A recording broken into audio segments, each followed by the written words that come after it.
নজর রাখবো এবার একটু বাংলাদেশের খবরে। বাংলাদেশের জামালপুরে ফের একবার কালী মন্দিরে হামলা। কালী মন্দিরে হামলা চালিয়েছে স্থানীয় মৌলবাদীরা, এমনটাই সূত্রের খবর। এবং মৌলবাদীদের থেকে মূলত উদ্ধার হয়েছে দেশীয় অস্ত্র। আতঙ্কে ইতিমধ্যেই রয়েছেন বাংলাদেশের সংখ্যালঘুরা। মন্দির ভাঙার সময় মৌলবাদী যুবককে ধরে ফেললেন স্থানীয়রা, পাশাপাশি পরবর্তী সময়ে তাকে গ্রেফতার করেছে পুলিশ। বিস্তারিত জানবো, আমাদের সঙ্গে যুক্ত হয়েছে প্রতিনিধি শেখ মনিরুল। কি জানতে পারছো তুমি? জামালপুরে একটি কালী মন্দিরে ছয়টি প্রতিমা ভাঙচুর করা হয়েছে বলে জানা যাচ্ছে। স্থানীয়রা হাতে নাতে ওই যুবককে অবশ্য আটক করেছে এবং জামালপুরের যে বিখ্যাত কালী মন্দির, সেই কালী মন্দিরে এবার আক্রান্ত মৌলবাদীরা একের পর এক। আমরা দেখেছি আগেই মৌলবাদীরা একের পর এক তোমার হচ্ছে বাংলাদেশে মন্দির ভেঙেছে। এবার জামালপুরের যে ঐতিহ্যবাহী কালী মন্দির, সেই কালী মন্দির কিন্তু সম্পূর্ণ ভেঙে ঘুরিয়ে দেওয়ার চেষ্টায় ছিলেন মৌলবাদীরা। এবং মৌলবাদীরা যেই সময় ভাঙছিলেন, সেই সময় স্থানীয়রা হাতে নাতে এক যুবককে আটক করে পুলিশের কাছে তুলে দিয়েছে। তার কাছ থেকে উদ্ধার করা হয়েছে 3টি দেশীয় অস্ত্র। বৃহস্পতিবার 14ই নভেম্বর সকালে সদর উপজেলার মহেশপুর কালীবাড়ির মন্দিরে এই ঘটনাটি ঘটে। আটক যুবকের নাম জাকির হোসেন বাবু। তিনি সদরের কাশারুপাড়া গ্রামের বাসিন্দা।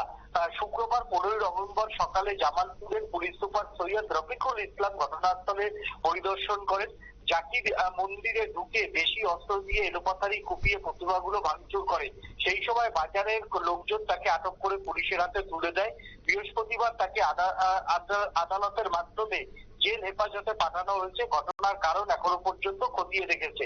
সেখানে বাংলাদেশের পুলিশ সুপার বলেছেন, যে কোনো ধর্মীয় অনুভূতিতে বিন্দুমাত্র আঘাত বা ষড়যন্ত্রের চেষ্টা হলে তাদের বিরুদ্ধে সর্বোচ্চ আইনি ব্যবস্থা নেওয়া হবে।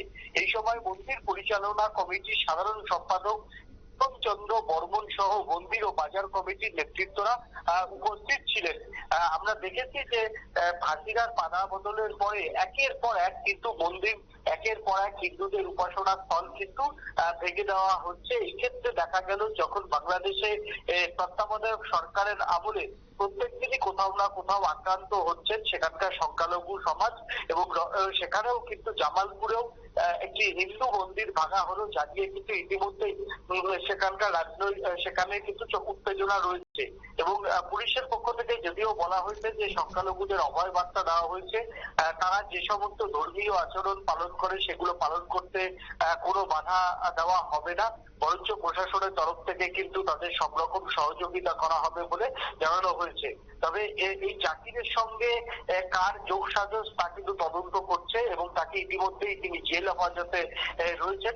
তবে বিষয়টি সিরিয়াসলি দেখছে সেখানকার পূজা পরিষদ সহ বিভিন্ন যে হিন্দু সংগঠনগুলি রয়েছে তাদের কর্তারা, যে এইভাবে একেবারে বাজারের মধ্যে কার মদতে এই মন্দিরটা, দেশীয় অস্ত্র সহ মন্দিরটা ভাঙার জন্য তিনি সেখানে গেলেন এবং তিনি সেখানে স্থানীয়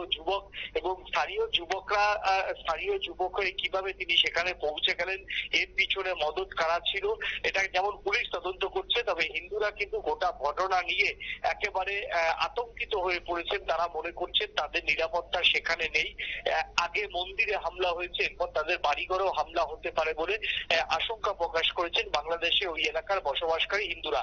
তারা বরঞ্চ ইউনুস সরকারের কাছে হিন্দুদের নির্যাতন বা সংখ্যালঘু সমস্ত সমাজের নির্যাতন আটকাতে কড়া পুলিশের প্রহরা দাবি করেছেন বাংলাদেশের সংখ্যালঘুরা। ধন্যবাদ তোমাকে।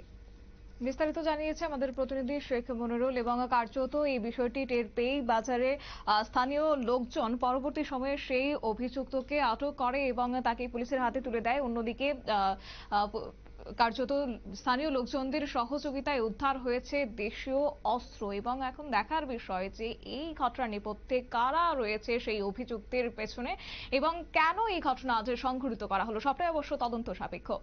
নিয়ে নিচ্ছে ছোট্ট একটি বিজ্ঞাপন বিরতির, সঙ্গে থাকুন।